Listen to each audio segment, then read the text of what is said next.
Hi, Tok Sheng. Hi, Sarah. Right, great to have you here. I'd like you to introduce yourself a bit to the viewers so people get to know you slightly better. Can you tell us a bit about yourself?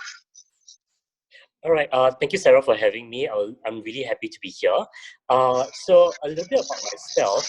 I'm born and raised Singaporean. I will turn 28 soon. I graduated from my studies at Monash University 2 years ago, where I did both my undergraduate and postgraduate courses continuously for a total of 3.5 years. My undergraduate course is a Bachelor of Arts majoring in Sociology and Behavioral Studies, and my postgraduate is a Master of Counselling. So I have experiences in working with expats, the elderly, adolescents, and parents since 2012.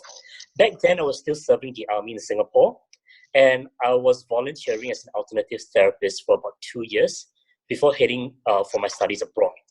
So during my placement program under my postgraduate studies, I was working on conducting depression screening and counseling renal patients. So renal patients are people with kidney issues, problems. And after which I was also providing counseling over an online platform for a short time as well. So once I graduated, I also volunteered at a local counseling center over here in Singapore, where I had the opportunity to conduct a few workshops and talks while looking through mental health education programs. All right, that's nice. Okay, so we hear that you have quite a wide range of experience. And maybe you can share a bit about what draws you to this profession as a counselor. Oh, okay.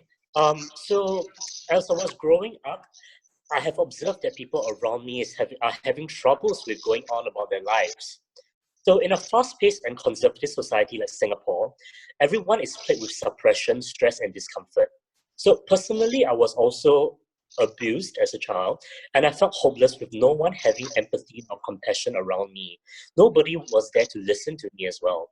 So I feel that people around are more used to opposing their thoughts on other people instead. And that's not really helping much. So as I got older, I personally seek help, and now it is time for me to contribute to society in this manner as well. All right, that's really nice. Okay, that's actually pretty common amongst the counselor. I'm sure as human beings, we've been through our ups and downs, and during our downtime, we really like somebody to support us, to help us to find some sense of direction. So, with your background, maybe you can share with us, in your experience, how has counseling helped you or helped somebody you have seen for counseling? Oh, okay. So I did realize that my life has indeed changed quite a bit after going through the counseling path. So I became more observant with myself, and I also raised my awareness around me.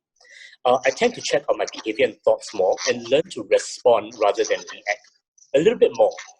I also practice more empathy and compassion towards those around me, and I also love myself more by setting boundaries to respect my own mental health. Through counseling skills, I've also learned to have better communication as well. So this is with regards to myself, but maybe an example of what I have done for other people is back then on my very first consultation session, this was in 2012. It was particularly memorable back then, and I was just volunteering. So I happened to be 20 at that point in time, and I was recommended by word of mouth. The client was having relationship issues with their child. So much to my annoyance, one day I was woken up by a text message sent to me, but when I read it, I knew I did the right thing. And it sort of brought smiles on my face because it was a message from that client who conveyed their gratitude and expression of how their relationship with the child has improved. So it was something very gratifying for me. That was really my first time. And hey, I didn't think that I would be able to allow someone to feel great after that. Because I think back then, as just a volunteer, I didn't have that kind of confidence as well. So yeah, it was these kind of situations do happen once in a while whereby I receive messages from people. So yeah, I think that was when Right. I did put into good use.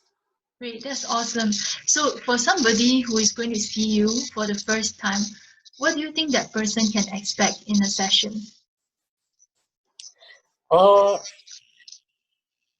Okay, I think the person can expect comfort.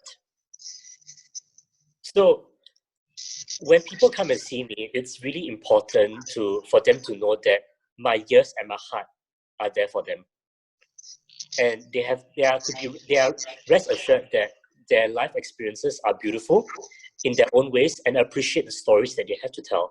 I'm here to make them feel better about themselves and to make them love and appreciate themselves as well. Okay, nice. All right. Okay, is there anything else you would like to add to this interview before we close it off? I think everything is pretty much fine. I think I can add a little bit on the way I do my therapy.